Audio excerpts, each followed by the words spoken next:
Hello and welcome to another episode of the Space Brothers GushCast. I'm actually not sure what number we're on at this I point. believe it's The seven. labeling is Well, it? I trust you if you I say it's think it's seven. seven in the episodes. I forget if you made, the preliminary, the one where we reintroduced and didn't talk about episodes, just talked about doing the podcast. I don't know if you call that episode 0 or 1 or not. Maybe we'll have to check the number. But I'd have to go back and check. it feels like seven. Feels like a good number. Okay, cool. It feels like seven to Woo-hoo. me too then. We had to take a couple of weeks off because we had some personal stuff going on. I personally had to take a weekend off to attend Wrestle Dream in Tacoma, which, by the way, was an awesome event. Had a great time with my polycule that weekend. Sounds good. Wrestling. I did get my hair done, so that took a lot of time. I can imagine, but I'm sure that you are Oh boy, dashing at this have point. no idea. Just so everybody is aware as well, we're just some preliminary housekeeping. CT and I have been talking, and we are thinking of doing some more tier lists, some countdowns. If you have any ideas out there and you would like to shoot them over to us, feel free to hit us up on social media. I'm available on Blue Sky and Mastodon, so feel free to hit me up. I'm Otaku Review on both platforms. Well, Mastodon, you got to give the server address as well. So I'm fellas out there, but on the site urusai.social. So are you? That's me as well. That's me, but Yeah. Otaku Review. But yeah, we are thinking we'd like to do some tier list. We'd like to do some more countdowns. We kind of miss doing them. And with the winter coming up, it's the perfect opportunity to get back into the swing of things. So yeah, if you have any ideas for countdowns or tier lists, feel free to shoot them over to us. We'd love to hear them.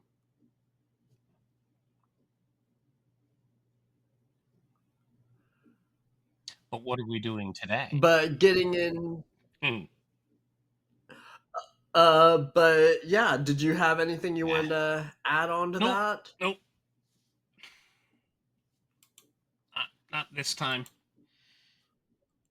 All right, in that case, we can go ahead. We can dispense with the preliminaries and just get right into the episode. We are discussing episodes 39 through 45 or 45. 46. 45. 39 through 45. These are the Hibito episodes. These are the episodes that drove me freaking bonkers when I was watching this week to week. Now, I was definitely weekly by this point. I forget when I started in and caught up. I don't know if Crunchyroll's history goes back 100%. I could probably figure that out. Although I'm not sure that they show the date that you started watching anyway, so maybe not. Maybe it's no good. But I definitely was watching weekly, and this is a hell of an arc to to stop at the end of episodes with certain actions, which we will dig into, and they go, "Oh my god!" and you have to just chew on your nails. Now, did you chat about it Oh, I with was others, or did you just kind of stew and your leg was shaking for a week, waiting for the next episode to drop? well, I had a little bit of both because I was discussing the show on JTOR AM at the time, and I remember very clearly how frustrated I was every week that there was just cliffhanger after cliffhanger this after throughout this after entire worst arc. cliffhanger. Definitely an escalation of cliffhangers.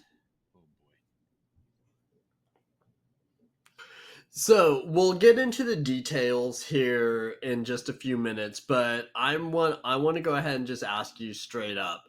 When you were first watching this way back in the day, and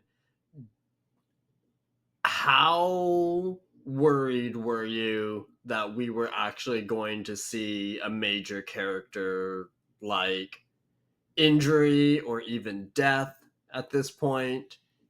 Injury I could potentially see. I couldn't.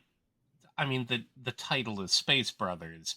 Obviously, there's a level of I can't believe the author would set up, and get this many chapters in and then kill one of the brothers. We've we already have a Yeah, known yeah. death to a set of space brothers who play a major part in this arc, but I couldn't imagine that. I thought it was possible that Damian could. Even then, it doesn't feel like the kind of show that would have soured the mission with a death. So it felt more like a okay, here's very dramatic events. There will be consequences from it. So it doesn't feel like you're getting cheated. But in some ways, I felt like I was just fighting the pace of the revelations. I'm like, how are they possibly going to get out of this? Which fair, it's a hallmark of a well-written arc, but it because I couldn't believe that we would lose Hibito or even Damian, but boy howdy, it sure felt like it. Yeah, I mean, I knew Hibito probably wasn't going to die. Damien, I wasn't so sure about. I would have been willing to put money on one of them, on Damien possibly dying, but I'm glad that it worked out in the end, and we can start getting You into more ruined it. details now so that people Well, can I understand. guess we are going and spoiling all of these, but Yeah, yeah. yeah, I But all don't. right, I, episode I didn't think 39. because this was very early in there. Like we weren't 10 episodes into them being on the moon, so it didn't feel like the first major EVA that wasn't throwing regolith on the base was going to amount to Uh-huh. one of the astronauts dying because that would have changed everything else at that point. It does in the end anyway, but I think it would have been a pall that seemed unlikely for the kind of series this is. Before we lean in, though, or I guess to tie in with some of the beginnings of episode 39, Lunar Illusions, we start with a little bit of going around, and I believe a bit of recall with Buddy seeing stuff on the moon, don't we? Or am I misremembering the beginning? It does come up a bit between Buddy Mhm. and what is it? But I guess that's only when we get to the base. So there's that side question. I've asked it once before, but because it came up here again, did you have any back of the uh, uh, uh, back of the mind thought as to whether or not they were going to introduce aliens at last to the series? Since I didn't think that they were going to introduce aliens. I figured they were going to introduce something meaningful. Because it was coming off as a very obvious little Chekhov's gun kind of thing. Schrodinger's Um, light gleam, yeah, Schrodinger's pretty light gleam in much. the distance. You best reveal what that is in the third act. Yeah, so I figured that they were going to introduce something meaningful with that. I didn't think it was going to Okay. be aliens, though. Yes, I suppose not, but it's still kind of funny because I still feel like the presentation of the very beginning of it was distinct enough and not explainable enough to two kids. Of course, they were kids and they're imaginative. Uh, but the whole reveal of Mm. like the thing that the UFO they see in the sky and it zooms off to the moon and stuff like that.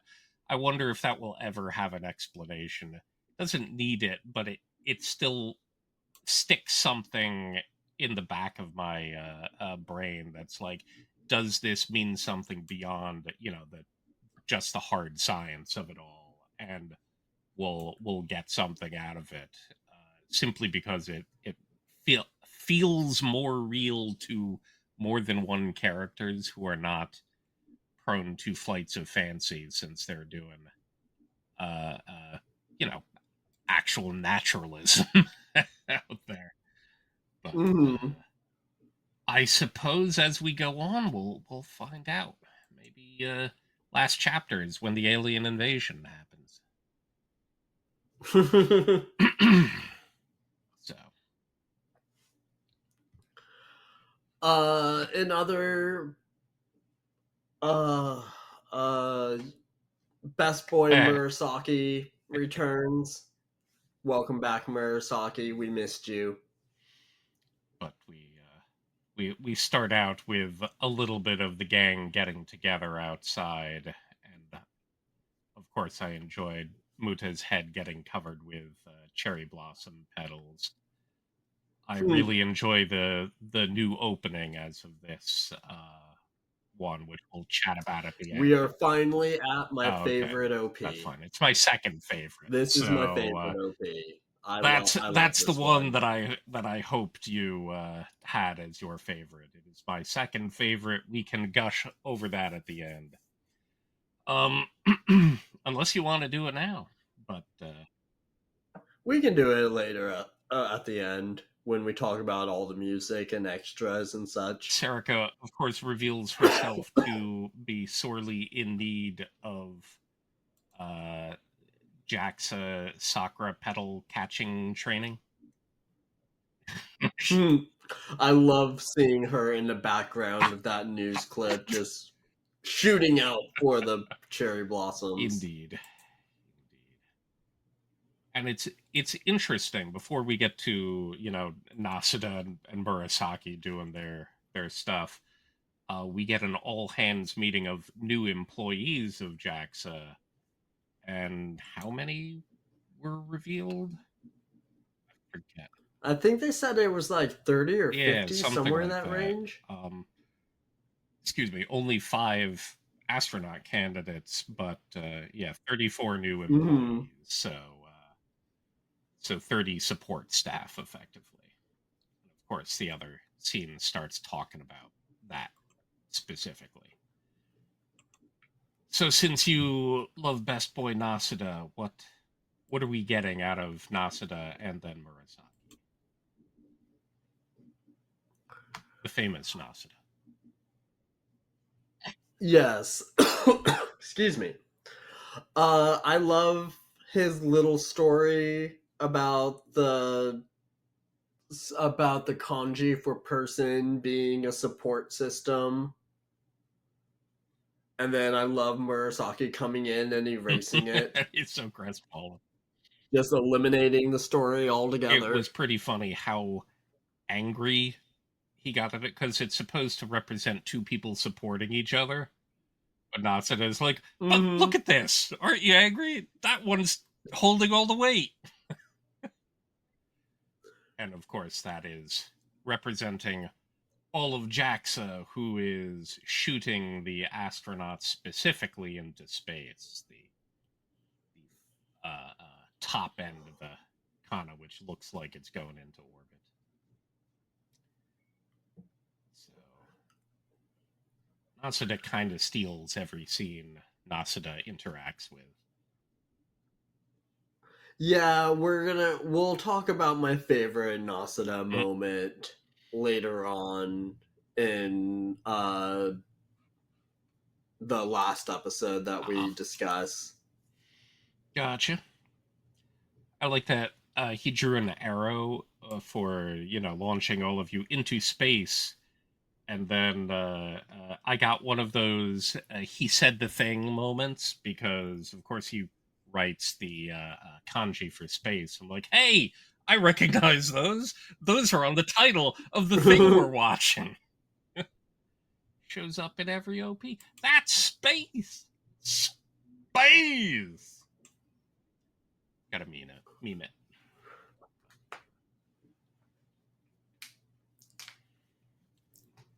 Oh, stretch.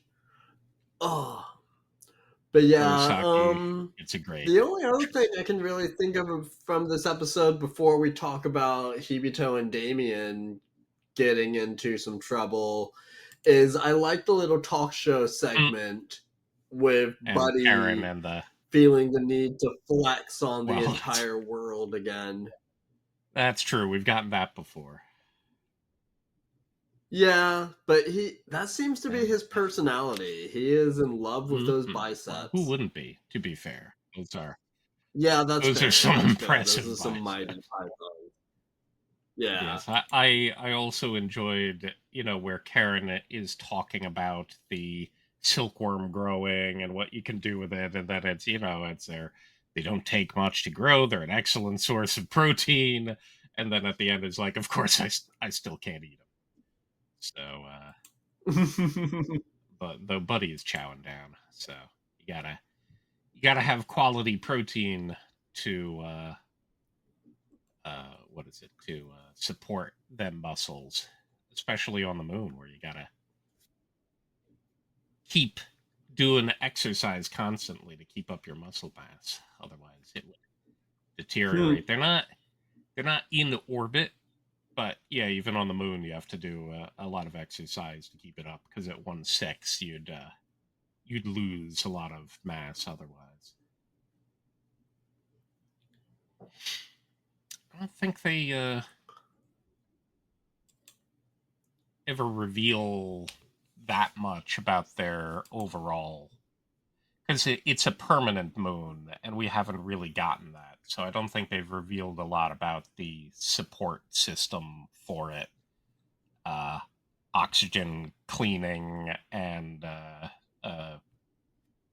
what is it water generation and other stuff, because obviously you can fit all of that in a mission with a particular parameter. You take enough with you to go there, come back, support you for a particular time period. But I guess it comes down if the Hmm. ISS can support people for extended lengths and there aren't too many people going to and from, they just get supply drops periodically. So unmanned supply drops is, I guess, easy enough. So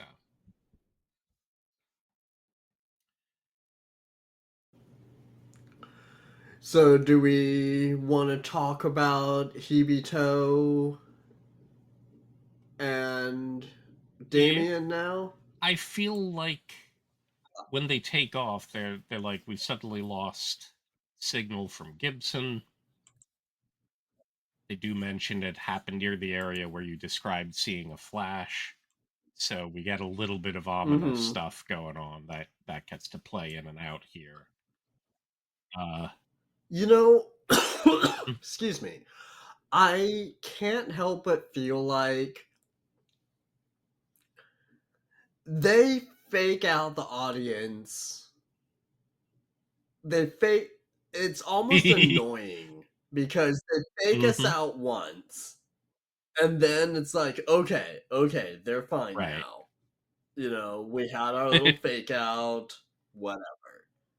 And then they do it again for Yeah, that real. wasn't very fake. That last seconds of the episode, but Yeah, just that lasting image of the buggy floating in air over this massive, massive hole. I guess that the setup part of it that it kind of annoys me is I feel like they, for a place with permanent or ostensibly permanent moon base mission aspirations, I feel like they don't have enough satellites having flown overhead, constant communication, a lot of detail, because they just say it's over here.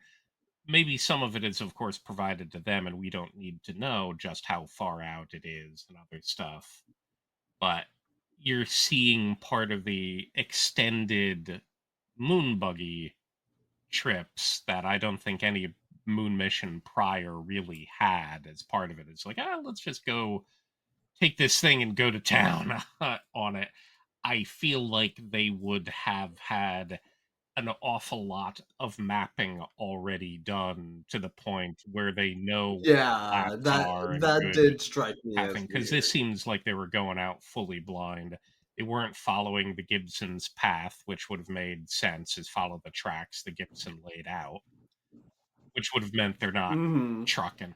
They are trucking very fast. They're talking about, everything can play tricks on you. You can't even tell. And then, yes, the fake out there, they're literally 6 feet from toppling over the edge into an unknown, small crescent shaped crater. But then they're right back to being lazy again later too. They throw them over the edge, but it's like, wait, why are you guys going so fast? You don't need to book.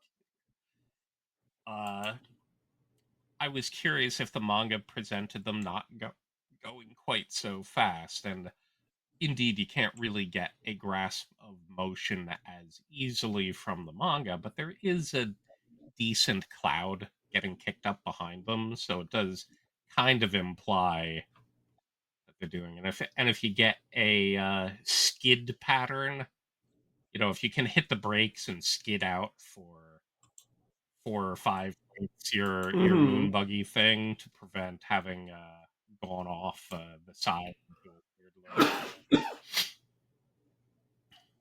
They're going way too fast. Yeah, They yeah. almost are like, oh wow, that could have been really bad. All right, truck it. We're riding along the edge of this thing and the edge of another side. They're like going on top of what seems like a bridge almost. It's large, but it looks like they're just trucking along at speed somewhere where it just seems real freaking dangerous to do it. And of course, it is. Hmm. So And then they take their eyes off of right, where they're going to fiddle with a yeah, well, box. yes, exactly. It's like read the thing. Well, read it when you get there, man. You're you're booking.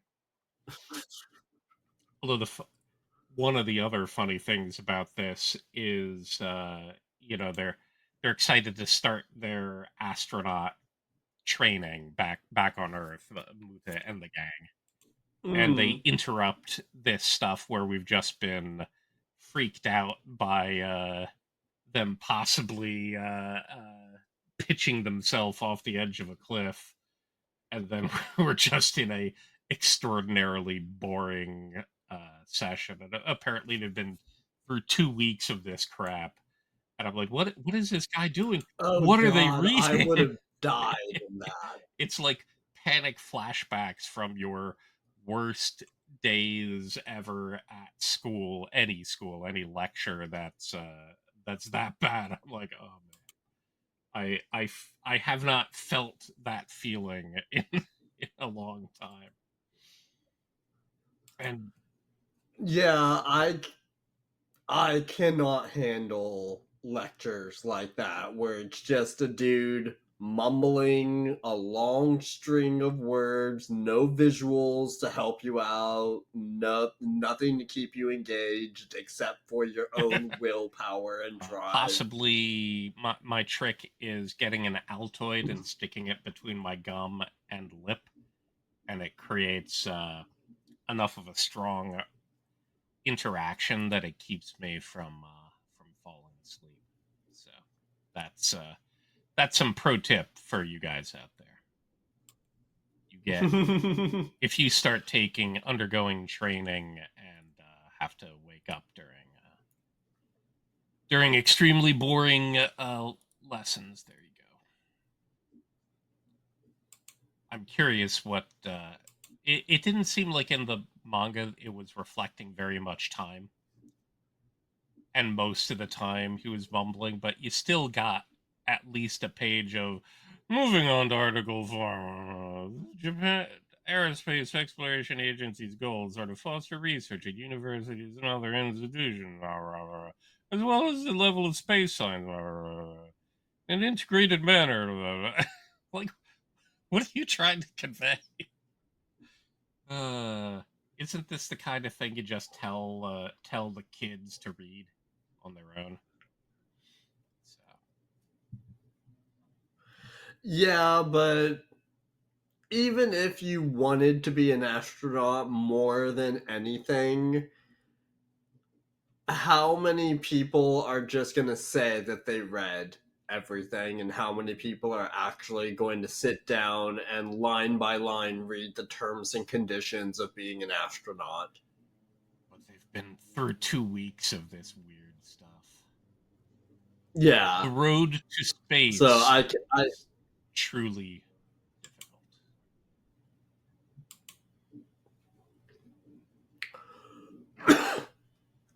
But then we go right back up but to yeah,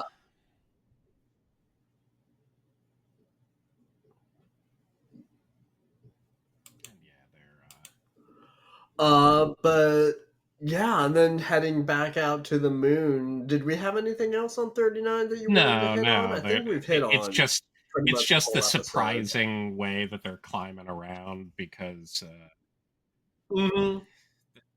it's Yeah.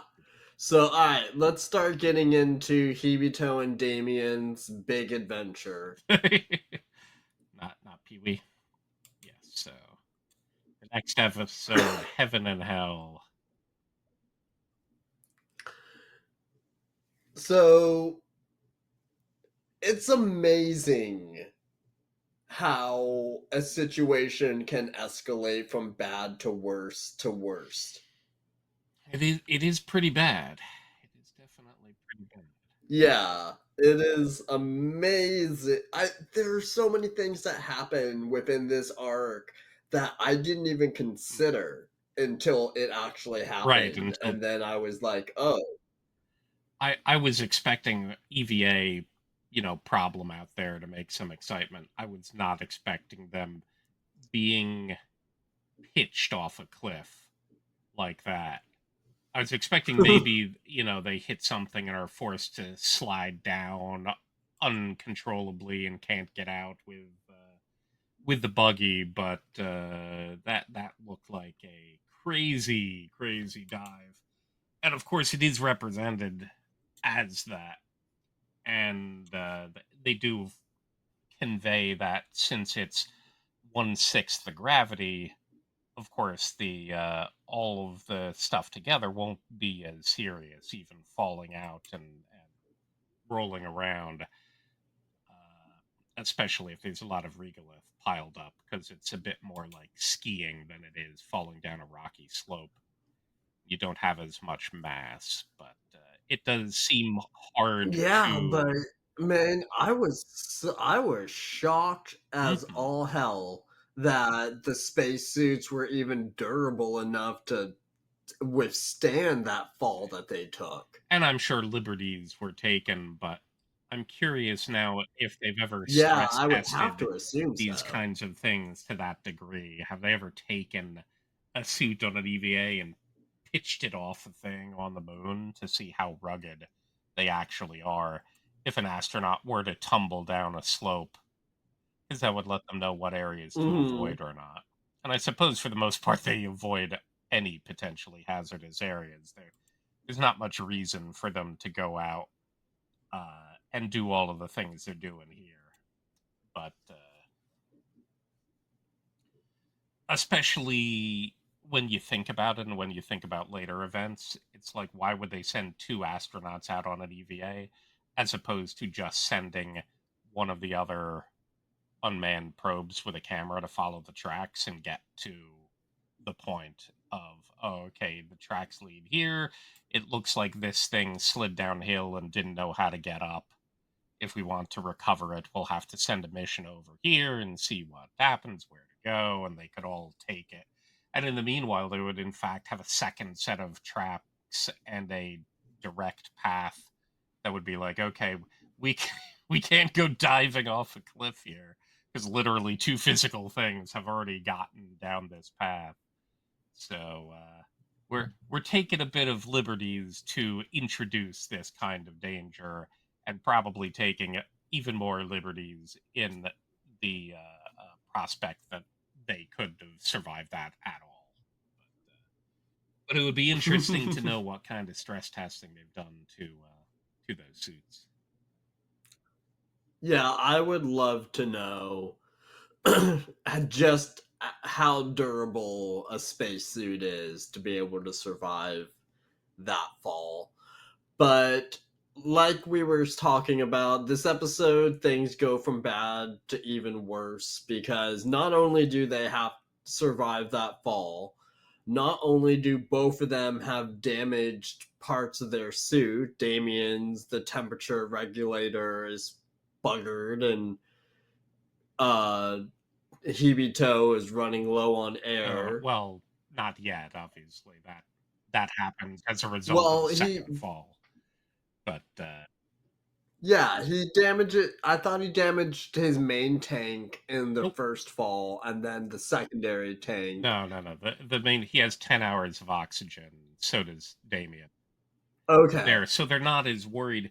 The reason that Hibito is like, okay, we have to move, and I have to move him, and we can't wait, is because of Damien's temperature regulation. So Hibito knows that Hmm. if they wait for it'll take 2.5 hours for everyone from the moon base to get there with help and potentially be able to recover them and pull them up, but Damien will die in that time. So Hibito's thought is that they have to get at the very least up to the surface and sunlight so that there's a way to regulate his temperature properly, because Damien will die. And of course, that's why Damien, when he's found, Damien fires off his flare. Hibito is able to find the buggy they were on, and Damien finds out about all of the conditions. And Damien, they flash back to training and what you should do, why people EVA in pairs, and what you should do, and whose lives to Hmm. prioritize. And Damien says, I obviously can't make it, so you have to leave me and prioritize yourself. And what is it? I don't suppose you thought for a But second then that Hibito is all mighty Hibito, and like, no, I can I save don't you, suppose you thought for a second and he Hibito was goes into actually hero going mode. to walk off, though. Like, because it's conveyed as if he's leaving Damien behind. He's just going to the buggy to get more information and on their equipment and their situation and evacuation. Uh Of huh. course, Hibito has found Gibson, who's right above them, and knows that can be used as a resource with the buggy's battery. So he's got more information, but they try to do a fake out like Hibito is okay. Sorry, guy, I got to leave you, and they flash back to Damien's kid, which of course has multiple harsh readings. When you pull the family into it, that's your your very common death flag. Is you got a picture of the wife and Yeah. kid in your pocket? Well, you're not coming back. So we have that in the back of our minds. But yes, it did not seem likely at that point. He had plenty of oxygen, and there were options. So he could bring him up, and that's what he tries to do. He's like, you're just a sack of potatoes, man. I can carry you. Uh, and even Damien, responds to the fact that there is the Gibson above, so it's not like they have to climb out of a crater themselves. There's something that they can do, and there's a path that a machine can take. So therefore, they at least feel okay. But yes, Hibito went. That's another thing that sort of feels weird when Damien fires his flare and Hibito can see down. That's a heck of a long distance down, and it feels like he's just barreling down very fast and recklessly yet again. I'm like, you guys just pitched yourself off a cliff. Why are you jumping down this far? But to be fair, that was the only time he'd have any what is it, visibility. He knows Damien is down there. He's only got a limited amount of Hmm. time with the flare in the sky and full vision, so he's going scraping and bouncing. Uh, I think the anime more than the manga continues to show the tears in Hibito's uh, the back of his suit, foreshadowing Hmm. the main tank blowout that he will shortly experience. But yeah, once he starts, So, sorry, uh, no, it's fine. But speaking of the flashbacks, I want to uh, jump back to this. I know we've seen a little bit of Brian J at this point, but at this point, with him quote unquote mentoring Hibito in his own way, what did you think of Brian J at this point? Was he, because I know we're going to talk about him a ton when we get to the prequel movie, and but at this point, how are you feeling about Brian J? I mean, it's interesting because obviously this is, I'm not sure how many years, it's maybe 6 years prior. It's revealed that Hibito is back up for Brian on whatever mission he's about to go up on and not return from. Hibito is in a mode that we have not seen him in before. Even in the midst of this terrifying event, he's he manages to calm himself down quickly. He's keeping his head about him. He's acting the superhero. But once we get the flashback, he's like, I'm screwing up. And we're seeing him in sort of the beginning of real mission training and not at all being in uh, uh, the excited and competent headspace that we know him from. And in the meanwhile, you have veteran Brian J, who's you know he is knocking him around a little, but it does feel paternalistic. And he does, of course, say, I've logged way more simulator deaths than you have." So it's, even though he kind of feels like a bit of a brash jerk, you more see it seems more like, that's just what, being a part of the program for as long as he has does. And of course it's their job to convey that and train everyone behind them to be able to take their place eventually. Hopefully not because, their parachutes get tangled up and they die unnecessarily, but we haven't yet had the longer session, which I think is a lot better. But we get the beginnings of it, where Hibito is himself very surly, and Brian just seemed very very cocky. I'll have more to chat when we get to the major the extended session between Hibito and Brian, but that's further along. Right now, we basically just get the two shorter scenes, one in the trainer, and then the other one where they were talking about, when Hmm. to abandon your buddy. Yeah, yeah. So, So, all right. Um, so we're at the point now. Hibito is climbing up the cliff. He falls. He damages his air tank and is left flying even more SOL. yeah, that I feel like was, we're already in dire straits. We have a long way to go. to fix him, but and of course Hibito climbing up makes you go, oh jeez. But then when he falls down, slams in, he it almost looks like he explodes, which is just Almost. And he talks about what was that shockwave? And I don't know, my brain would automatically be racing to be coming up with what was that, what was that, right. what was that to figure it out. Uh, Because I would already be panicking at this so yeah, point. So, the end of Heaven and Hell here.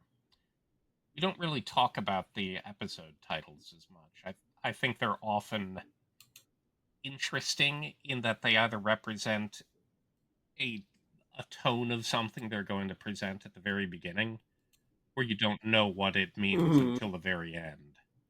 Or at least you don't know how much it means at the very end. When we get to three astronauts, you're like, well, there's a bunch of astronauts, but you don't know what it means until that's conveyed. But it was interesting to have a bit between, Hibito and Brian, talking about the afterlife. Do you believe in anything? And Hibito doesn't. And the title is like, heaven and hell is something you can only experience while you're alive. And Mhm. then it gets conveyed. We're in the middle of a crazy, dangerous situation, but it's also the most beautiful sight I've ever seen because of the pitch blackness of the crater and the ability to see the depths of space at that point. No atmosphere, no light, no anything, and it's just like it's the kind of sight that he's dreamed his whole life to see, but he's only seen it because they are in the most dangerous situation they've ever been. So he's right about literally both of those.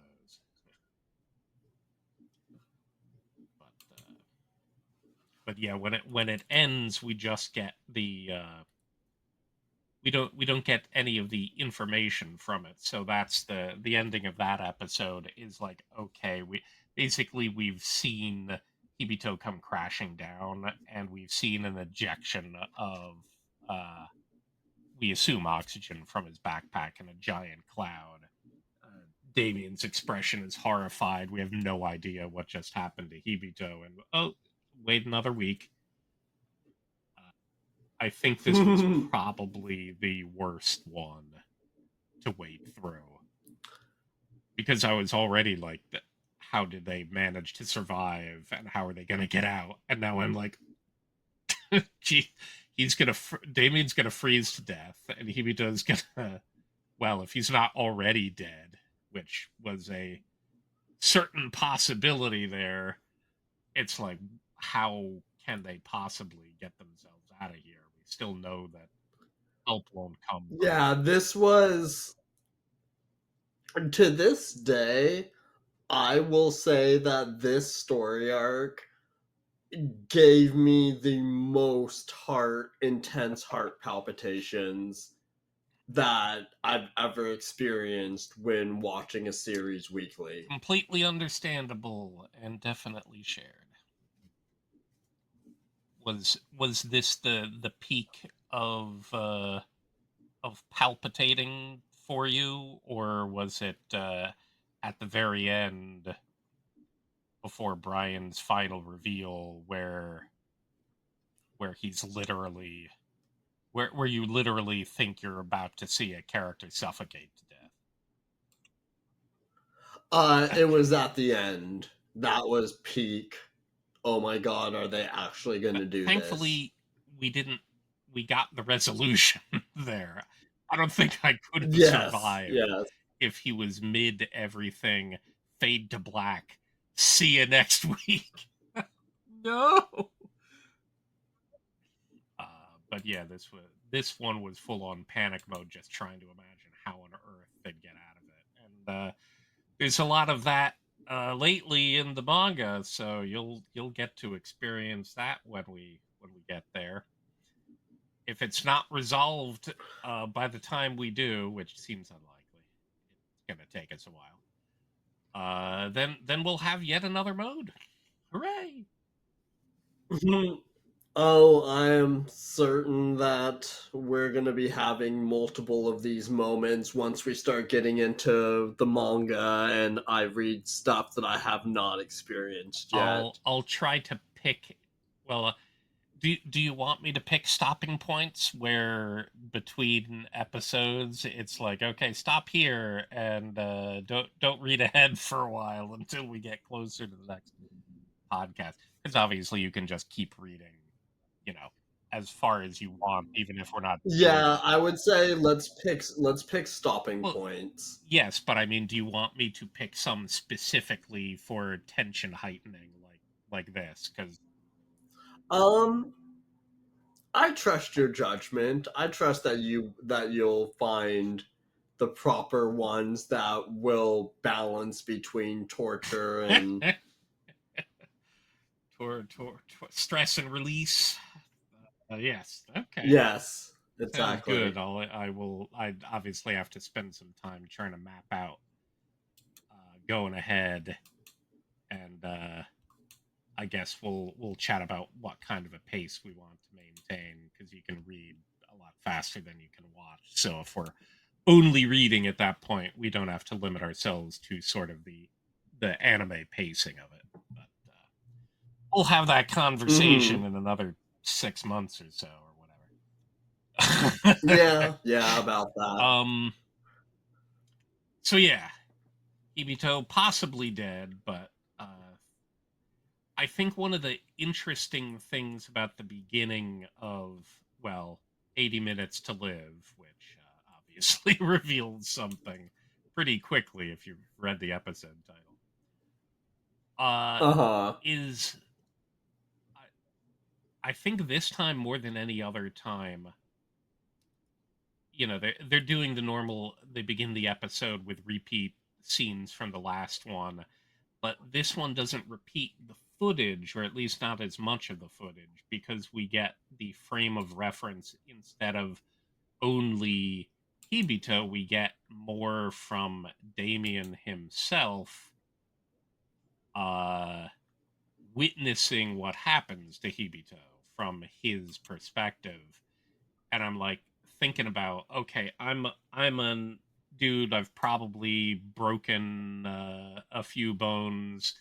uh, I'm freezing and probably have less than an hour to live myself.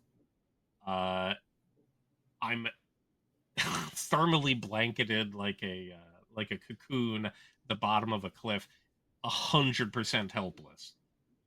Just have a little bit of light, a tiny bit of light, and the only thing you're doing is you're waiting to start being pulled up, and instead you see your buddy come out of nowhere, falling down, slam on the ground, and effectively explode. And just thinking about that, it's like the freakiest kind of thing you can imagine. Ibito comes crashing down out of nowhere, no warning, no sound. And I do love that during Mhm. a lot of this stuff, they specifically do not use sound. And I think that heightens the terror.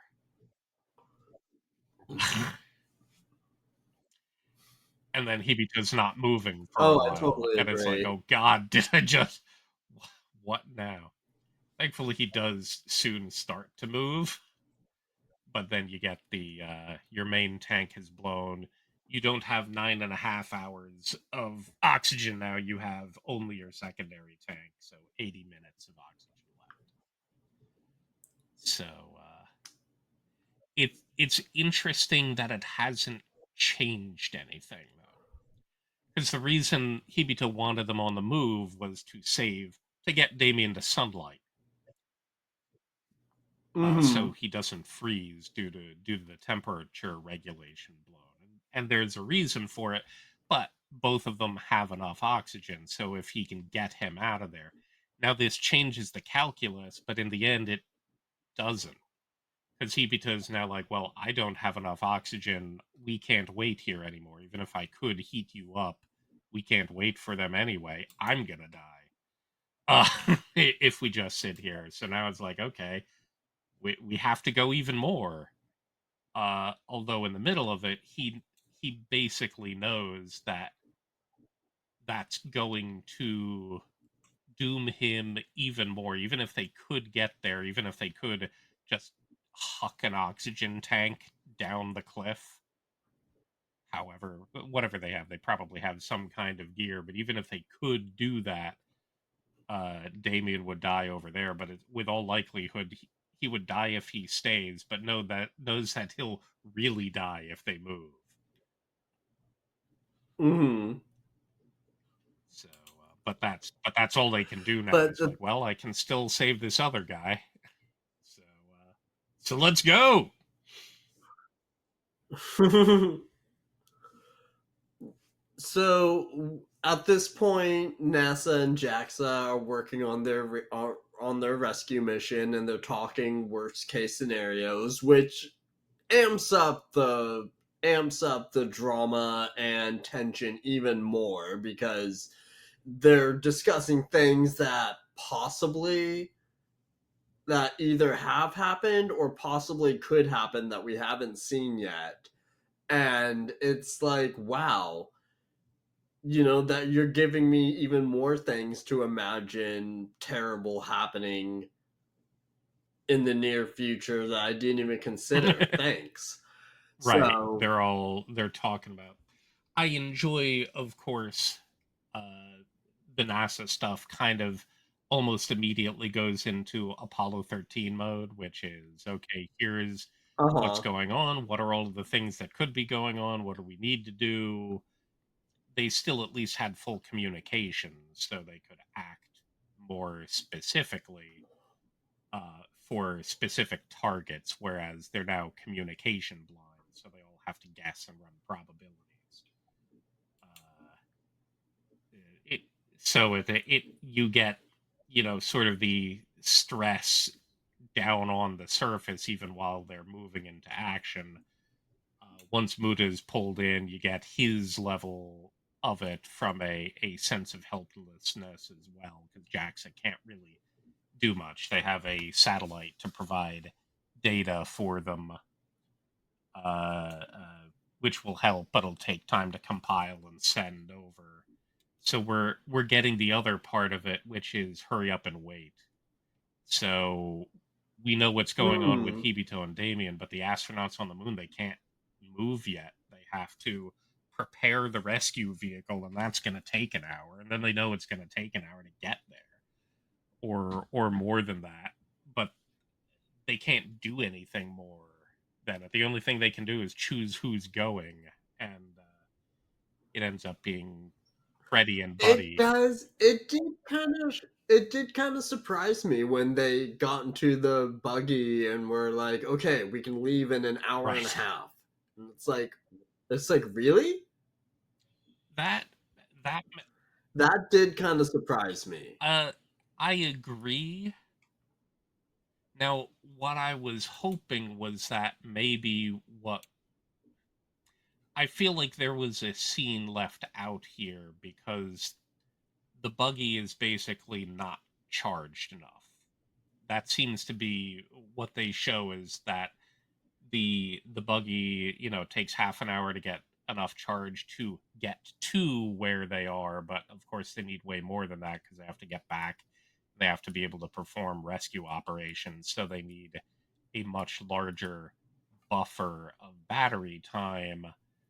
uh, but for the most part, any vehicle that once it's not in use, they would be preparing it for the next time. So I feel like it would have been getting charged a while ago. So I would have liked to see something where the buggy was, just back before they go out in the smaller buggy. The larger one is just back from a particular mission, so it's been drained from active use, and they have started charging it already. Uh, Hmm. and that's why they can't ride it, you know, all time. I would Okay. have liked to see that because I can't imagine that they wouldn't have kept it at optimal charge the whole time, especially because you might have to use things in an emergency Yeah, just in yeah. So that part like kind of surprised and confused me. But but yeah, that explanation makes or that it sense. was or that there's other stuff going on, but they're largely talking about batteries and charging. uh, I'm perfectly willing to assume that certain equipment, you need them for specific things, and it takes a while for them to start up and get ready because you're not in a hurry to do anything most of the time. You have a mission, and it's like, okay, 2 hours before we start out, let's start prepping the vehicle that we need for it. That's fine by me. But when it's largely implied that it would be ready to go, except they need more battery charge, it makes me wonder why it wasn't charged already. So I would like Mhm. to see it, but it's not a terribly big deal. It's just for it's one of those things like we've talked about before because of how much of a near current day hard sci-fi series it is. I really like when those are able to cover all of the things that you can think about it. You're not necessarily looking for plot holes, but you're still going to notice things that are like, wait, does this make sense? And it's always nice when Mhm. those things that you would otherwise be thinking about have some kind of coverage. So, So here's the other thing about this episode that really bothered me. They bring Muta in, inform him of what's going on, ask him for his input because he knows his brother better than anyone else in the world, and then NASA disregards 100%. it's interesting in the manga. He's is shut down harder because they just said when Mutas gives the suggestion, uh, there's only a couple panels and it's just conveyed. Hoshika just said, NASA says no. Whereas in the anime, there's explanations given. Uh, I don't, I don't agree with that specifically because the things that Muta doesn't know is their training and their command structure and their other things. They are communications blind, which is very true, but Mm-hmm. they NASA knows how all of the astronauts have been trained in the positions. They can't know that both of them were in a position. For all they know, they just, slid down a slope and are waiting for recovery. They just don't have Yeah. communication, but are perfectly fine. Yes, they should be preparing for every possibility. So I do think that they should be leaning into that a bit more. And I think that's part of the I want to say victimization, but that's part of the author taking certain liberties to create a very dramatic scene that wouldn't otherwise happen. It's in service of drama, whereas I think they would indeed be considering that more because they would be running what if one of them is damaged to the point can't that they can't wait 2.5 hours for rescue. They don't have enough oxygen or Uh-huh. something else. That means they have to try to get out on their own. There's only one path out on their own, which would be over this way. I still don't think the timing works out too well because they they say that's 20 kilometers, and I'm trying to run the math of Hibito and Gibson getting out and the amount of minutes that they're talking about. It doesn't feel like he Uh-huh. had enough time to jog behind a robocar all 20 kilometers, but I'm not that concerned with running the actual numbers and seeing if he had to make Olympic running time. Now maybe he's just that good. I don't know. He can leap very high in the air, but obviously, as with the other stuff we've been talking about, it's not taken into account at all because Ozma is taking it into account, and he'd already started with something that will help the situation out. I think NASA is correct in their Hmm. judgment. I just think they should also be factoring that in a way that's actively conversed about. What would what would Hibito or Damien be likely to do if the one or the other of them couldn't wait that period of time? Obviously, if one or both of them are dead, well, they know they're not dead. A flare went off, so. But if one or the other of them couldn't wait, yes, they would move. So therefore, what should we do in this circumstance? And the end result that we get down to is the right one. I just feel like yes, that would have been part of the conversation. There's a second more annoying one in the next episode though, but we'll get there when we get there. So yes, they ask Muta about it, but it's just part of their calculus in this case. So I can Hmm. see why they wouldn't redirect things. But it does seem like yeah that the calculus isn't really fully talked through because it would become okay maybe if they go to that other location they're wasting time if Hibito and Damien are right where they fell down, but the main point is that's the that's the location if they can't wait, so it's the biggest concern area. So if you're sent there first, then at the very least you can rule out okay, the worst case scenario didn't happen. They're down there, they fire off a flare, Hibito or Damien fires off the other flare, and they're like, okay, we've communicated, we're fine. In this case, it just becomes they waste 20 more minutes to reposition themselves to go back to the original point, wherein they're down there with 8.5 more hours of oxygen and can be rescued, conveniently. But yeah, it's a situation where it's not fully thought through, and that's because of what he wants to Hmm. do with the whole situation. And it's like, okay, don't think about it too hard, but that's there for it is realism and consideration sacrificed for drama, and that's obvious. So, but it's good drama, so that that becomes part of it. It's very If it's good really drama, good yeah. drama, are we fine with the fudge factors involved in getting there? And in the end, I'm usually a lot of these things bug me more, but in the end, I'm like, okay, I'll I'll forgive him. I know what you're doing, and it was a hell of a weekly episode ride, and it was a very good overall arc. So that's fine. But So, we'll go ahead. We'll just keep geez. moving along because this arc just continues, Hmm. continues, continues. So yeah, so we're now to the point where Hibito only has a few minutes of oxygen Yeah. left. While they're He jogging out, just before we get there, we get an amusing.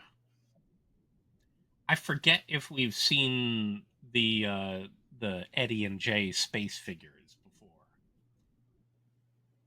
I believe this is the episode where it starts with with them with anything of seeing it. those figures in the store and deciding that they must We have them. well, yes, but I don't. So, for instance, I don't know if we saw it in the background of a scene which had Eddie in it before.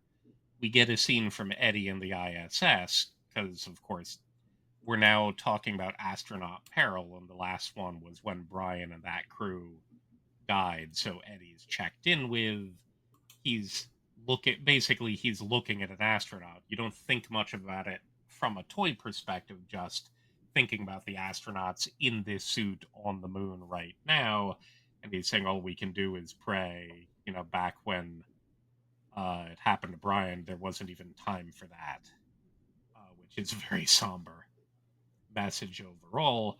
But you get a little bit of foreshadowing from the toy, and I was curious if we'd ever seen it in the background of one of those shots of Eddie on the ISS previously, because he's been up there for all of the weeks that Muda's been through training so far. I don't know how long that dude's been on the ISS, but quite some time. Apparently, yeah, because wasn't he was there? He's been there for at least as long as Muta has been Yeah, trying to be an exactly, which is astronaut, I many think. months. So Yeah. I suppose it's possible he went up and down on multiple missions, but it feels like he's been habitating there. And there have been people who have had long tours on the ISS. I forget if more than a year or just almost a year or something like that. That could be looked up, but it's easy enough. So I'm curious if there was ever a shot of the doll before, though. That's all. But we get it here while Hibito is powering up the Gibson, and then they're tromping all the way back the way the Gibson came down. Hibito has to sacrifice his flare, so he can't even warn anyone that they're moving. And admittedly, this is one thing that bugged me a little. Admittedly, that's part of Jax's calculus. They're saying if they were on the moon, Hmm. someone would have fired up the second flare to indicate that they're on the move, and they would be able to then triangulate or determine the course of action. It's like, okay, they're having to move, so let's reroute here. Hibito has to sacrifice his flare, but I feel like he doesn't do it quickly enough.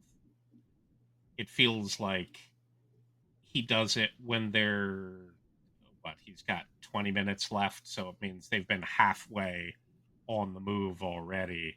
He has to use it to warm Damien up, which is good, and I like that sort of, okay, we're still in the middle Hmm. of That was a really clever clever idea. idea, well done. I'm like, okay, well presented, because we feel that Damien's right there on the edge, but he gets a little bit of a warm glow in his basically passed out mode.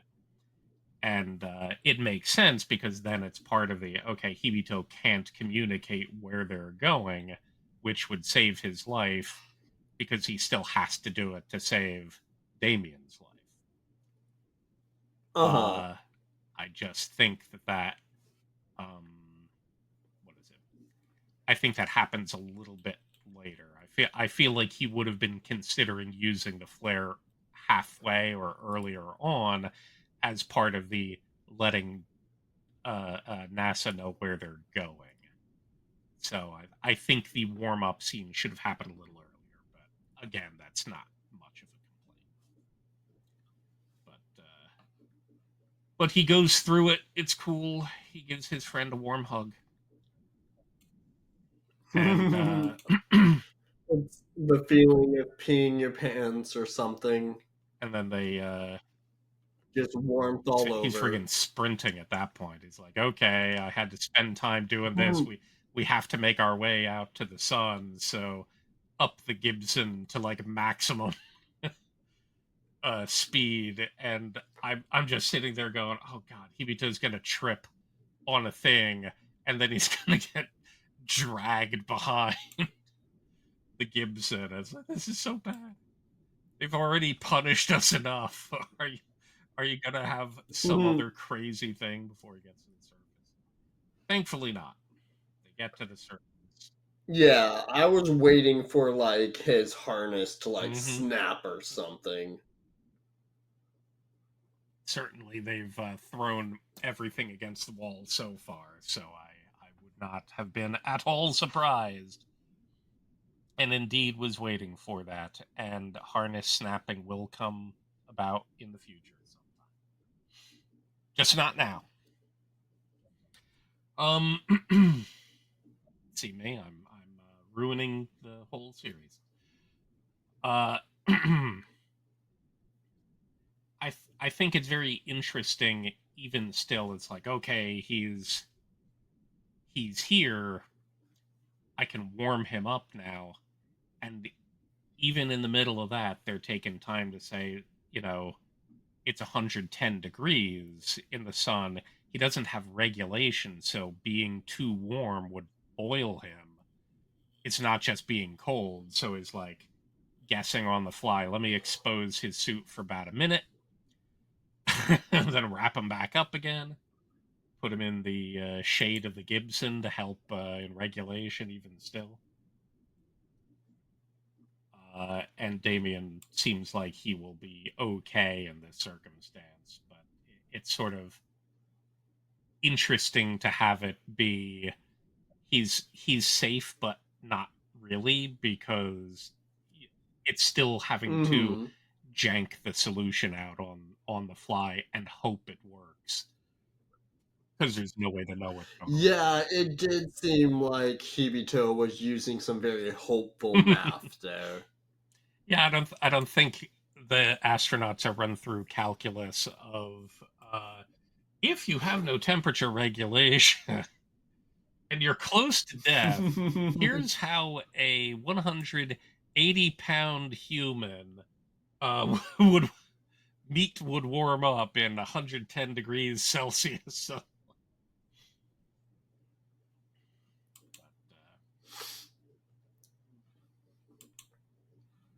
So, this one, the episode title is Hibito's Choice, and I Yes. like that. The first choice is you think about what to do and how to go about trying to save Damien, trying to save himself, whether or not uh, uh, his choice is like I'm going to do me to save him in this case, which is against protocol. They keep flashing back those on EVAs. Here is your triage procedure, and they're basically full on in violation of all of it. Uh, but Hibito don't care. You think it's a choice earlier, but in the end, his choice either came last chapter where he decided to move to try to bring Damien up to Gibson and caused his own doom in that case. But after that happened, which is into this episode, it's already happened. He doesn't really have a choice because there's nothing else to do. He can't swap suits with Damien and be like, well, yours has oxygen. Let me just steal that. Yoink. Uh, so they're already in a Schrodinger's doom state. But you think it's the choice there, and then of course it's conveyed later that the choice is basically, all right, now that I've put you in a condition where you'll be fine, we still can't talk to help. No one can communicate with us. I know that help is way more than 8 minutes away. So therefore, I'm just going to do a thing that's entirely against regulation and maybe just jump down there and enjoy the view of the stars as I expire. It's again a very somber thing when he tells Damien like something I've always wanted to try, a walk alone, and obviously Damien immediately is assuming he knows he can do math as well as Hibito knows he doesn't have enough time, so Hmm. he knows basically Hibito is walking off to die. So his choice ultimately is So this is the episode, I believe, and I believe you were just leading into this, if I'm recalling correctly. So Hibito is walking alone, and he basically considers jumping into Right. the ravine before he sees the sparkle again The gleam. and decides to go investigate to satisfy his curiosity. As his last Hmm. act, he's satisfying his Yes. curiosity. Well, it could be aliens, so you got to figure it out. They saw this gleam as they came on the moon. They talked about it earlier. It's where the Gibson signal disappeared, so he knows that thing is like, all right, fine. Now it does seem a little bit Deus ex machina that right as he's basically on the very edge. The anime definitely amps this up a bit more. In the manga, Hibito is walking to the edge and considering it, but he's not like literally footsteps over the chasm and rocks getting knocked down when Mhm. he sees the gleam. He's fairly close, but he's not quite that close before the gleam happens. But yes, in both, he quickly reconsiders and is like, you know what? I need to know what that is. And what is it? And he finds Brian J once again butting into his Mm, life. what a jerk. I know, what a bastard. But yes, Brian J left behind the figure of the astronaut on the moon that has been gleaming in the distance, and as like a beacon, Hibito finds it. Now, that was the revelation is at the very end of Hibito's choice, so it doesn't leave you, thankfully, waiting a week to know if he's going to just hurl himself off a cliff or not, which they absolutely could have. It would have Mm. tortured me even worse than his oxygen pack exploding after he fell off a cliff. But he walks over to a thing, says, Brian. The very end reveal of the episode, I feel like, was so eerie. He's like, Brian. And then you're staring out, you get sort of an odd musical and effect tone, and just this bright light from Hibito's suit shining on this tiny little suit, the Brian version of what we'd seen earlier in Mhm. J. And then it goes to black. I think that was way creepier than it should have been to me. Uh, I mean, it ultimately doesn't lead, and you can, put together what's going on. But it was such an eerie shot to end on, and I think a lot of it just still has to do with, you know, the understanding that he's still running out of oxygen, and he comes over here, and what the crap is this? But the reveal of the doll at the very end of the episode, and immediately going to the ending it was just creepy. It was creepy. It's weird. I don't know if you found it creepy. I mean, I didn't find it creepy, but But well, maybe excuse me. eerie is the better word to use than creepy. But so you get the next episode, which is titled Brian. I Yes. wonder who's going to take precedence here. This is the one where we get the longer scenes. Brian has been, with a quick thing with Hibito in training, where Hibito's having problems. Mm. He's talked about the EVA's procedure and triaging in case of dangerous situations. So you've gotten that, and we've got Brian in a lot of scenes previously. We know how formative he's been for a lot of people, but we get the very extended scene here. Hibito really having issues. Sorry, what is it? before the OP in this episode, we have just the recap of Hibito going over and seeing the doll, and then a huge portion of it is right after the OP is them 6 years ago undergoing, mission training again, or however long it's been. Uh, I do enjoy. I mean, he seemed kind of like a bit of a jerk in the previous ones, but I think they Mm-hmm. pull off, especially because Hibito's like he was like a father, like a big brother, but the swagger in which he enters every scene and the hello Hibito, it is me, veteran Brian J. Yeah, he's swinging around a lot of big this dick this dude energy. has biggest dick energy. Veteran Brian J has come here to see you. And of course, that will pay off shortly, but I think it made me immediately swing around to just straight up enjoying everything at that point. We rather knew Mm-hmm. how important he was to people.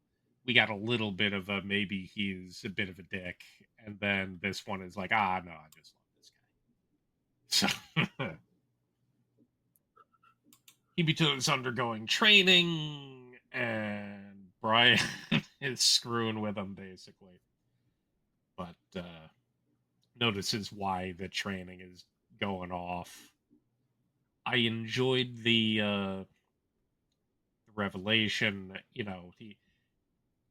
that he revealed. He immediately notices what's off. They've changed procedures. He knows all of these procedures and starts going through them. Uh, then he gets a phone call and is talking someone through a technical thing while showing Hibito all of the changes there was made, pointing around with his finger. Um, it's the kind of thing where I'm like, oh, it's rolling Muda, and then immediately Hibito's like, "Hi, it's very much like like how Muta would go." Like, Muta does the same thing, so you get an enjoyable connection there. I don't suppose Muta will have an opportunity to be veteran Muta to Hibito and point out procedure stuff, but I enjoy the brother connection. Although it's interesting to think because Hmm. Brian is the younger brother, so it's an interesting parallel. Obviously, he and Eddie are just both extreme veterans of the program, and so he's way older brother or father figure to Hibito here.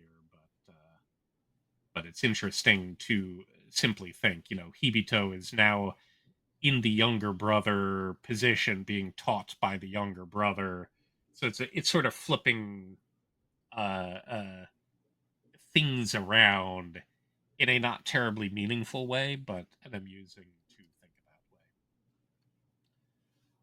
Also, when I was watching this again yesterday, I had to go get an apple and start eating an apple because Brian was eating an apple. He has that effect on Yeah, his. I can understand that. That whole suggestive way he munches into that apple and then throws it to the dude to hold on to. Yeah, we're 8 minutes in before we actually get back to real time. So it's all been that flashback scene. It takes, I think, longer than any other flashback scene so far. So that feels meaningful, certainly. Uh, Although in part it may simply be they have to balance the points and they needed to add more stuff. It's definitely in the manga, uh, but you sort of Mm-hmm. wonder. It obviously doesn't take as long to convey in the manga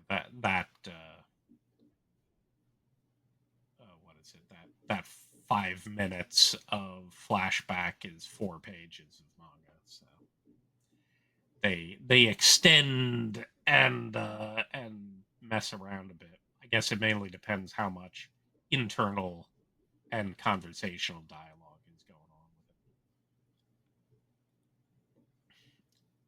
it. I enjoy that Hibito thinks it's a hallucination as well. Like,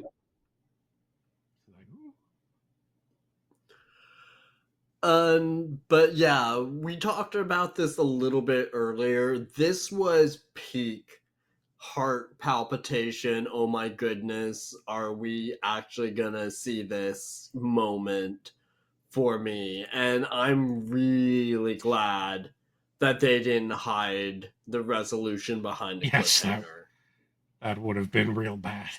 And That would have been, oh, I would have screamed bloody murder. may not have survived. Either because stressed to unconsciousness or angry to now, I don't know if the manga had been at this point translated to this level, maybe scanlated. So that's the kind of thing. Do you think if they had ended and you didn't know his fate, it would have been the kind of thing that makes you go, I have to find out and make sure he's not dead? Let me go find the manga, or I wasn't much of a manga reader at this point, so I no, I wouldn't have gone and checked. even to know. But yeah, it's an interesting and contemplative rollout because of course Hibito is just looking at the tracks Brian left to place the toy on this rocky promontory. Not really, it's just a boulder, but it's overlooking a neat area, and is obviously where he wanted Eddie to set down his. But you get you get that level of reasonable permanence. The moon doesn't have full permanence, but obviously regolith takes a long time to cover up tracks, so you're seeing basically fresh tracks, proof of Brian's existence on the moon, and Hibito's, considering that while we're juxtaposed with NASA counting down how much time they're able to see, because they can get readings from Damien and Hibito's suits, so they have once they got above the crater, they got GPS conditions, but they also got the oxygen level readings, and I assume Damien's his suit specs might be messed up a bit more with the temperature regulation, but they don't mention that anything about that. But it's mainly concerned with Hibito's oxygen level, and of course we get a lot of time with them fretting over all of this, and you know, you you get a little bit of semi. Com- I- it's not comedic. It just feels so out of place because Buddy and Freddy are freaking out. Pedal to the metal, a thing that can move at maybe 12 kilometers per hour or something like that. Actually, it'd be a bit more than that. They had to move 20 kilometers in 20 minutes, so it moves actually at a decent clip, I guess. But it would be hilarious if they went off the cliff. Not really. But everyone is in the middle of everything, and then it just pans out to Muta sitting in the room. Hoshiko. Which is another thing that would have bugged me to no end, just sitting there in an entertainmentless room, wondering if someone is going to walk in at some point and tell me that my brother is Yep. dead. Yeah, but he's just sort of, Hibito, I won't worry about you. You always come back acting like nothing is wrong. But you get a bit of that time, and it's between, oxygen is counting down, oxygen is gone. I feel like again we're getting some liberties here because they talk about oxygen falling under 20%. I guess they have to keep 20%. It starts falling very quickly once the time is out. And oh Mm-hmm. my God, this is. I think this episode has two of the best uh, conveyance of human emotions. One of them is, Hibito going through all of this here, which is just extraordinarily panicked and stressful. And of course, then when he passes out and just falls down, and we go to effectively black, it certainly feels like there's no coming back from that at that point. And it does feel a little Mm-hmm. bit like Yeah, a cheat absolutely. Like I said, this. that he does get back up. I'm glad he does.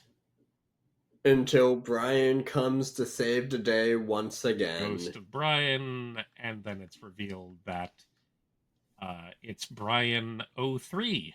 Oh man, there's three of them. The oxygen bot. So we had a short scene. I Did you at the time notice the short scene that they sort of gloss over pretty quickly, but where Ozma talks with the Capcom chief? He doesn't say anything. He just yeah, I know yeah, I noticed that scene. Yeah, I noticed that scene. I also really enjoyed the climactic moment of this scene when Hibito is lying there on the ground, no oxygen, basically just moments away from dead, and Ozuma is the one who shouts at him and gets him to fight enough to get to the oxygen tank. That was a really good, really well done moment, in my opinion. although we know that there's no communication, so it's Azuma is the audience stand-in, where we are just desperate for Hibito to move. So stand up, and I guess if yes, Hibito, use Brian for oxygen. I guess if we think Hibito can full on pass out and yet be woken up by movement in his barely cognizant vision and be hallucinating Brian approaching, we can assume that the mental energies of Azuma here and the entire audience is enough for him to keep fighting through the rest of it, even though he's got nothing else going on. He's he's still got a lot to go too, which is hilarious. Yeah. He's like walking very far over there. Uh, you almost feel like I feel like there are a couple things that make me wonder, and again, there are elements that make me think it should have been addressed. So, for instance, one of the things that comes to mind is the kind of breathing techniques where you try to slow down your heart rate, slow down your breathing. Mm-hmm. Has that ever been a part of astronaut training? How effective do we know that to be? Would that reasonably be something where it's like, well, I don't know about, I'm on tenuous oxygen levels, but if I try to just meditate and slow my functions down, can I sit here in time for rescue to get to me? That sort of comes to me not just in shows like this, but other shows like with a sinking ship or another thing where people have pockets of air. It's like okay, they never seem to talk about it, and I would it's not something that I would be able to do generally, and probably in panic situations most people wouldn't be able to get into a condition like that, but you you do wonder whether or not that has enough function and whether that should be a part of training, which is just like, well, you got 8 minutes, but if you slow down things long enough, it can actually last you 20. I don't know. But I would imagine that something like that is part of their survival training. I don't know how major it is, but it wouldn't surprise me to hear that something like that is part of their survival training. we need a official word from NASA. So the first NASA person to listen to this podcast, please answer all of our dumb questions. Let us know. But the But finally, Hibito is safe, and we get enter the epilogue of this it arc. really did come for me. Yes, we end right there. The next episode, Three Astronauts, that has the what is it? Everyone is cheering. We get the revelation that Azuma talked and said, Brian O3, that one was one of the drones that Azuma thought to just send out there and send everything else we don't know what might be needed, send every resource we possibly Hmm. can out there. They'll be able to get there.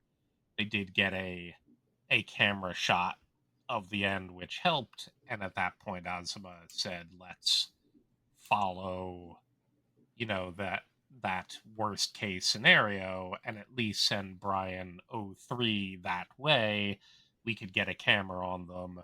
We don't know how useful it will be, but at the very least, we don't need to keep this one here once Freddy and Buddy are there. They have all of the resources. Do It would make more sense for it to be over there. So that's why we have an off-screen rescue element that's kept from the audience. I wish we saw less of NASA, and the reason is this wouldn't have been a secret for NASA. They would have known that that particular element was on the way. Osmo's let me take care of it, which is true. He was doing a special operation that everyone else wasn't involved in. That's perfectly fine. Maybe not everyone would know, but basically, especially once they were discovered, it would have been, what's the ETA for that thing getting there? They had GPS Yeah. coordinates for everything. They wouldn't have been in full freak out mode. They would have been talking literally about the other thing. So again, that's a definite drama cheat, and I understand. It's a very good drama that it's in service of, but that's why I feel like if we'd gotten a bit less of NASA, it would have made more sense to frame over at JAXA and have them concerned, have Hoshika saying, don't read a countdown, don't tell Muda about it. We don't want him to just have nothing to do but watch the clock on his brother's life expire. Uh, it would Hmm. have been also fine, I think, for us to get the freak out moments from uh, Damien and Freddy, because it's quite possible that they wouldn't have been in the middle. They wouldn't have been in a communication loop of something like that. You'd think they probably would, but you could make an excuse that they didn't have communication the whole time, or they weren't paying as close attention because their concern was there, so they didn't need to be kept in the loop necessarily. But you do think that if you're from the NASA frame of reference, they know that there's a probe going over there. They know that Bright 03 is heading there. They would have been talking about the ETA and whether or not it can be sped up anymore, whether or not it could be used to flash communication in a manner that Hibito could notice to be able to walk over to it. So they would have been on the other stage of the last remaining stage of rescue, but we needed the dramatic reveal, so NASA couldn't be doing that. They had to be acting wrong. But that's where, if they weren't a part of the audience revelation, to me it would be a bit more believable that we'd get the dramatic reveal from Hibito's frame of reference and the audience surprise. So I will say that Buddy and Freddy were surprisingly polite with their language while heading out to rescue Hibito. The punk kid back on Earth swore more than Buddy or Freddy did in this life or death situation. It feels like, I know that this series, was never aiming for anything, but Buddy or Freddy could have let out like a you curse mean word during you this want an F bomb situation. here somewhere? Yeah, just one, one, They're one, one professionals. to emphasize. Um, I get that they're professional, but still, this is a life or death situation. You'd think that someone could let loose one little curse word to emphasize the frustration. But then again, maybe that's just me and my limited it, vocabulary. but this has the other one of where, like I said before, the ability to convey just raw human emotion. Because after Mm-hmm. Hoshiga comes in to tell Muda that Hibito is safe, you get a full minute of just dedicated watching Muda go through a stack of emotions. At the end, just going through a certain sense of relief and elation, but leads into excuse me, but leads into basically he's so far on the edge that he's basically tearing up and trembling, and his emotional state is Mm-hmm. so wrought, which you understand. I think all of us are pretty much that at that point as well. It's only over 2 pages in the manga, but they give an entire minute of just letting him go through all of those stages in the anime, and I think that was tremendously well done. Which is a weird thing to be all ons, but yes, I've that particular catharsis is what ended, you know, the the danger to me. We knew that the danger was already over, but like that's the final processing of it was Buddha in that Mm-hmm. saying nothing until the very end with just thank you very much. I will. I mean, this entire arc is really. It's probably one of my favorite anime story arcs, like, ever. It's certainly the one that has stuck out the most to me over the last 20 something years that I've been watching anime. Um, it's really rare for me to come across a story arc in anything really that hits me on such a visceral level when I'm watching it that I remember that feeling for years afterward. And this story arc did that to me.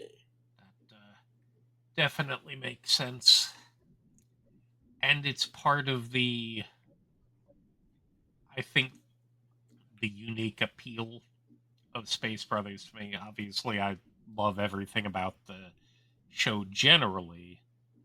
I like that Mm-hmm. your even your most emotional things have to do with, has succeeded in be, being accepted to the astronaut program, or survived a dangerous situation on the moon, uh, which is usually not where most anime is pulling their things out of. Uh, and as much as it's very slow paced generally, and sometimes you're just kind of going get on with it, go do something else. Not Hmm. really as much for me, but I know that there were one or two times where that has affected you before now. But this right Yeah, yeah. here was 6 episodes representing uh we're not on Dragon Ball time. We This would have been 5 minutes and 10 episodes if we're in DBZ time. But but it was still 6 episodes across basically 2 hours of action. And so it's a little bit shocking just how much drama and raw emotion they get to convey over that time, and you feel like you're moving at a crazy pace just because of the danger the situations are, even though it's still operating at a fairly slow normal pace for the series, where things are drawn out generally. uh, I guess it is a lot faster than normal because 12 chapters, 6 episodes would normally be reflecting many days of time, and skipping forward a few weeks or a few months to another situation to move the story forward. And this is one of the few times where we're getting a whole lot of episodes concentrated around one event. And of course, as we can see, that's Yeah, 40 and episodes into the series, where we're at a point that extends long past a lot of ones where they've already played their story out, or like the Urusei Yatsura redo, they gave it 4 cores, so we're right at the end point where they've done everything that they're going to do in the whole series, and it's like, ah, this is the first time that we've had a lengthy episode, heightened dramatic point rather than just rote storytelling. So it's a hell of a lead up, basically, especially because it comes right after, I think, what I still think is the emotional high of the series from Kenji, Serika, and Muta being accepted and starting their journey. And then it's like, mhm. oh, by the way, you could go on an EVO on the moon and pitch yourself off a cliff. Oops. But, so yeah, we continue on. This episode is called Three Astronauts. You don't get the full meaning of it until the very end. Most of this is just after Yeah. effects. You're shown a bit of a full explanation of what the dolls mean because Freddy knows, and a bit of still teasing Buddy about his desire to see aliens, even if he didn't think they'd be gray, and things like that. Excuse me. We get the flashback to where they came from, so we get to see our first Eddie and Brian as kids. So they're 13 and 11. Hibito and Muta have mostly been 13 and 10 in their flashbacks. So you get the child parallel. I can't quite figure out if from that flashback it's like that's what made them want to become astronauts. Obviously, they've been very excited over it because, it's like, who would be that excited over a toy astronaut suit that's supposed to represent Buzz and Buzz Aldrin and Neil Armstrong, that what they say it was like $90 in 1980 dollars, which is like $350 now. Those are expensive as crap.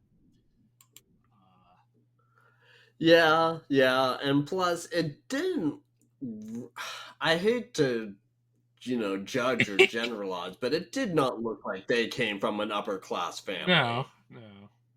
Uh, they were just out ice skating in where are they in New York City? Probably. I think that was Rockefeller Center. But more spice. So yeah, they don't look like $350 toys either. I mean, there are a lot of scale No, they figures you really can don't. buy for 350 that are way more intricate and interesting. But hey, they're excited and they're like, let's bring him to the moon because they're supposed to be space worthy. I guess that's where the premium value is. It's like it isn't anything that's a plastic toy space worthy because what's going to go on with it? But Plus, you can call anything space worthy because how many people are going to go test exactly. it? Well, that's why they have to become astronauts so they can both go to the moon, so they can bring their toys there, so they can test whether or not after 40 years those things are actually space worthy. They could then, if they're not, they could sue the manufacturer, get their money back. So that was their plan all along. That was their dastardly plan to get their money back just in case. Karen gets to examine Damien, and his hands are crazy frostbite. I feel like they got to slice And into it a little, swollen to all the swollen a little. hell, and Buddy is He's got to wear shuddering. oven mitts the whole time, and he passed out. Karen seems like she'll enjoy it. So I did the other astronaut lady. I don't remember her name. The blonde is watching Hibito sleep, and that made me wonder whether or not there is going to be a thing between the two of them. So I'm like, okay, that's interesting. Maybe there I will be didn't a get that development. impression. Well, I mean, I never got that impression from that. it's short. I mean, it's a short scene, but obviously, if he's just sleeping off to the side, now maybe it's simply that both of them have to be monitored, and so she's doing. That was what I Yeah, thought it but he was. wasn't in the same location with Damien. If he was in Med Bay, sort of, you figure that he would have been there. In this case, he was just brought to a place where it could be dark and more like a restful environment. But she's watching over him, and she's sort of, just smiling, seeing that he's all right. So I got at least a little bit of a okay. Hibito hasn't had anything, but Muta has commented about the two Bijin ladies that he's going on the zero G plane with and the other stuff. He's always jealous of the beautiful ladies as part of his crew. So I'm like, okay, maybe there'll be something. Ibito has gotten enough focus from here that it made me wonder whether or not he would get a bit more focus going forward, or if this was a short parlay into Hibito Dome, and then of course Muta's the audience proxy and the one who has to go through training, so we're just gonna flip back there. That's what everyone will find out. But at the very least, there was enough going on that it made me wonder if there would be a thing. You wonder if anything will happen between Muta and Serica. You wonder if Hibito will get any action. Right? I don't know. Hibito strikes me as the kind of guy who could get action if he wanted to. But there are more But important things. he's Yeah, he's too career driven to be distracted He's by got that. space to do. Muta, on the other hand, strikes me as someone who wants to Right. but can't. Yes. Indeed, he doesn't feel like a. I guess he hasn't really mentioned it, and it's certainly possible that he's had girlfriends previously. It's obviously like romance is obviously not a thing.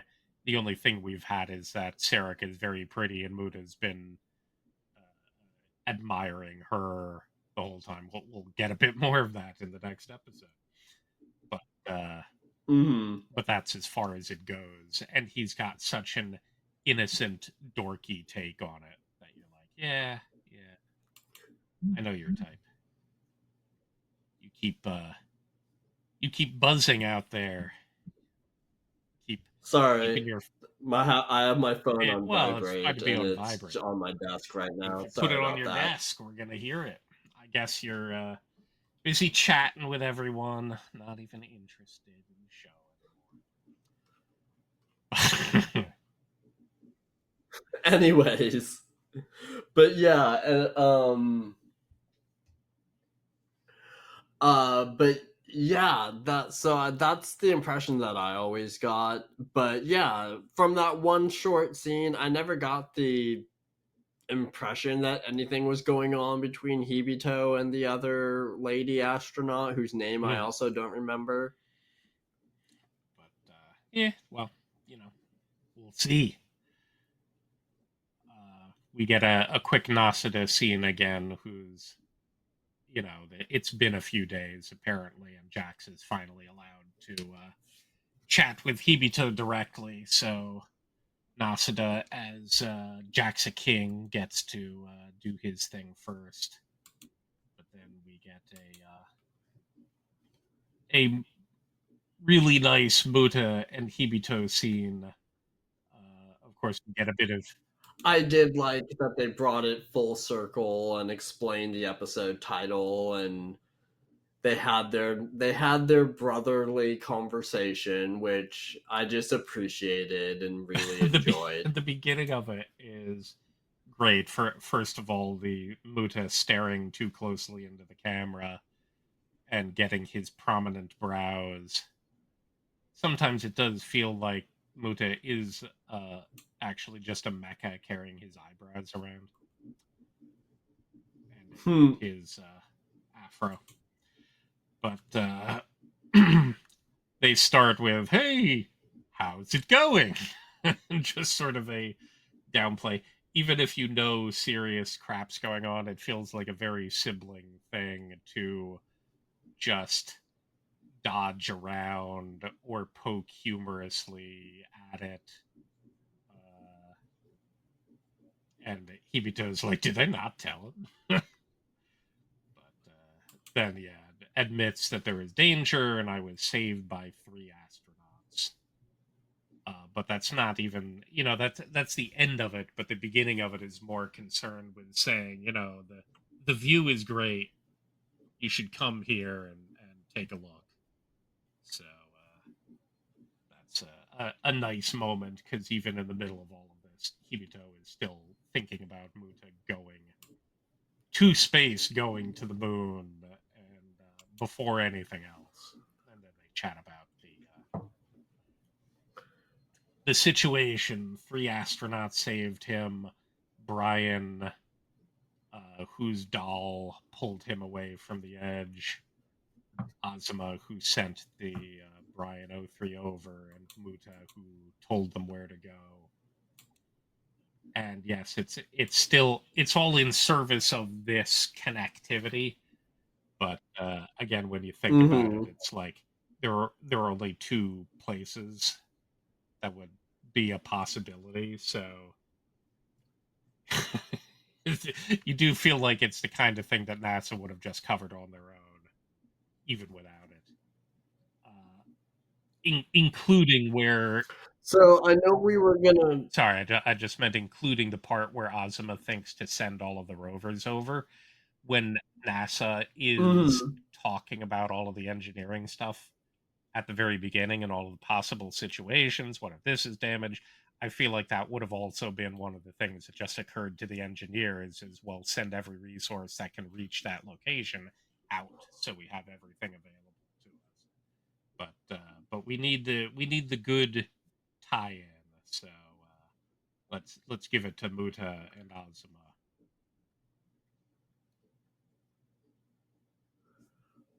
Well, I mean, I know we were going to talk about episode 45. Do we want to save it for next time since we've been going for 2 hours Okay. now? Listen, keeping track of time. My cup has been covering that. Yeah, I don't know.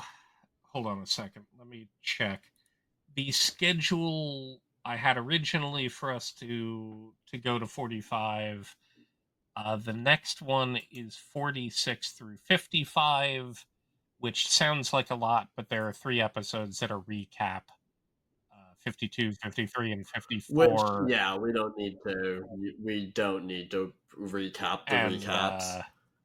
so that's fine. I thought it would give us a bit of a spacer, but we've run into what is kind of what we're trying to keep to max length per episode. So we'll we'll figure out Yeah, the I right think we can pace save for the it for the next next one. time. I think we can go through the ask hand training a bit faster. I don't remember the ending manga chapter. I didn't look that up, so I apologize about that. How How dare dare me, you? indeed. But before we break, we do have to now talk about the opening. So Yes, this is my favorite opening. I love this opening. The animation may not be my favorite. It's very good. I like it. But this, in terms of music, this is my favorite OP. that's interesting. I certainly like the music. I certainly, but I like a lot of the music in the openings. I like Feel So Moon a lot too. Don't get me wrong. But like in terms of just general coziness, this is a good theme. Now, I mean, a lot of what I pull out of this is the funness of the situation. Are you familiar with the multiple sources they're drawing from for the imagery in it? Some of them. Some of them. So what are we what is the setup here then? I only got the obvious references of like 20,000 Leagues Under the Sea and such. Well, that's Jules Verne, but this one is, of course, From the Earth to the Moon, because that's the book at the end. Yeah, But yeah. the other part of it is, have you ever watched? Maybe we should pause so you could watch it. Have you ever watched the Georges Méliès short film of this, From the Earth to the Moon? Uh, No, I haven't. I'm trying to remember. This is during the very beginnings of film. So in 1902, that's the one that he's most well known for. Trip to the Moon. Uh, you should watch it. I think that would let you appreciate this even more. But what the Okay. opening is doing is it's basically giving you an OP version of literally that. And what I mean by that is, in that short film, a bunch of people, they don't look like astronauts, but they're a bunch of weirdos pile into a rocket, essentially a cannon fired rocket, and they get shot to the moon. Hmm. Uh, they get, excuse me, uh, it's a very famous picture of the a face in the moon and then a rocket like splatters on the side of it. You may have seen that in a meme thing, but you get God, I'm trying to think how long it is. It's not terribly long. I think if it's running at 24 frames a second, so like full speed, because all of these had different running times depending on how you were running the films of that day, but it'd be like maybe Hmm. 10 minutes long. So they wander around the moon, they see aliens, and they all, you know, run around. So basically, Hibito is doing the wandering around the moon, and then Appo was the face in the moon, and so all of this is just like a short play, all done in homage to the Méliès short, A Trip to the Moon, and of course the style of it and the inspiration for it was from the Jules Verne story. Uh, I only have one disappointment in it. I enjoy that we have that we have some kind of bare-chested Kenji and Nita holding up a star, dressed in togas, and Sarika sitting on the moon like a swing, which is a fairly common thing from that kind of day in vaudevillian. You get Yeah. Nasada and Sarumi. I wanted Hoshika in here. That's my only disappointment. When they panned over everyone, we don't get Best Girl Hoshika, and that makes me sad. But yes, no. How How dare dare they? they? Such Indeed. bastard. But yeah, I love that opening. It's one of those things where what is it? It's very hard for a lot of things to beat the first opening because if I really love the Hmm. series, that's been the formative thing. That's what introduced me to the series. As long as it's good, it will have been drilled into my head quite a bit more. It's basically what it turns into. So I definitely still feel so moon. I get pumped up excited most about that one. Uh, Yeah, Feel So Moon is definitely right up there. I do love that one very much, but yeah, this one, number four, is my favorite. I think, by the way, I was taking a quick look at up to episode 55. Sorry, give me 1 second again. Because it goes to Promise to Drink. Does Vince go with? Did I miscount? No, no. I'm trying to figure out the manga chapter just to let that be the Oh, parting got shot. it, got it. Uh,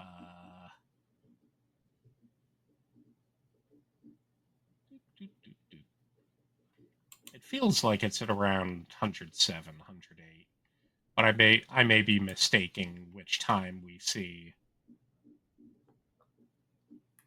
Did they do their little rover? Yeah, okay. They're in the middle of the rover, so it's the first scene where Vince meets up with Pico. We find out there's a connection between Pico and Vince. So Got it, okay, got it. 102 is where it ends. So if you're reading the manga up through episode 55, that'll end on 102. So all right, that'll So, all right, let's do go it. ahead. Let's call it there. Thank you for another fun discussion. Of course, you can't get me to shut up about Space Brothers. Hmm. Um, we might be back next Sunday. There's nothing currently on my schedule for that day, but pay attention to the social media channels and they will let you know when exactly we're going to go live again. But until then, have a good night. Thank you for joining us, and later. Night, everybody.